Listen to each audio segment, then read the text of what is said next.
Miami Beach says law-breaking partiers no longer tolerated. South Beach's sizzling party scene is about to undergo a massive boost in police presence and tougher crackdowns on raucous crowds and crime, weeks after a tourist eating dinner with his family was fatally shot at a Miami Beach restaurant, authorities say. The many years of troubling incidents in this district can no longer be tolerated, City Manager Alina Hudak said in a memo Friday, disclosing plans to create the highest level of regular police presence this area has ever seen. Miami Beach Mayor Dan Gelber ordered police, along with fire rescue, parking, sanitation and other departments to devise a unified strategy to deal with the crowds. The police department reassigned an average of 40 officers to patrol South Beach streets, to increase visibility not just on nights and weekends, but throughout the day, the memo stated. In this March 21st file photo, crowds defiantly gather in the street while a speaker blasts music an hour past curfew in Miami Beach, FLA. 10 officers from the county are being added every weekend to South Beach duty for the rest of the year, Gelber said in a video message Friday. The beachfront party scene has been plagued with increasingly out-of-control partiers during holiday weekends. The city enacted a strict 8 p.m. curfew in March after unruly spring break crowds gathered in the streets by the thousands, erupting into fights, destroying restaurant property and refusing to wear masks. Over 1,000 were arrested and many were from out of town, police said.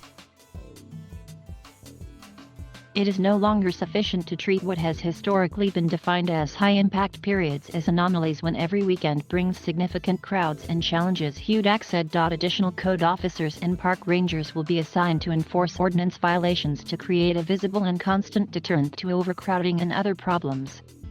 Hudak stressed in the memo that the parties created a year-round threat to public safety from visitors who have demonstrated a blatant disregard for human life, public property, and the well-being of our many law-abiding residents and guests.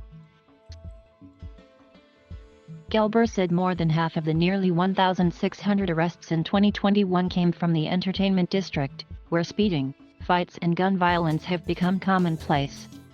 The city seized more than 500 guns this year and now has 870 surveillance cameras operational. Every few days, I call a police officer who has been injured in the line of duty, the mayor said. Few cities face these challenges or ask as much of police.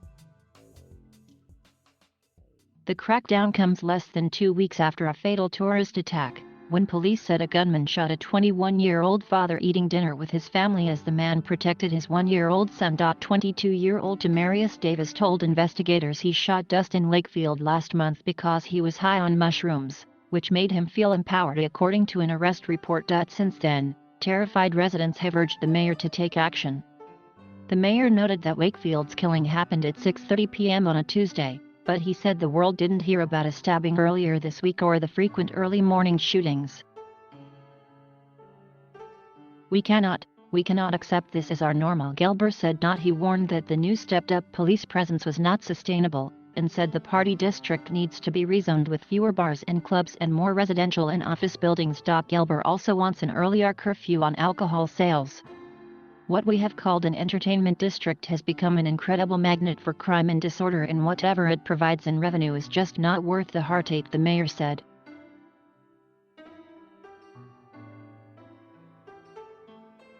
Thank you for watching. Please subscribe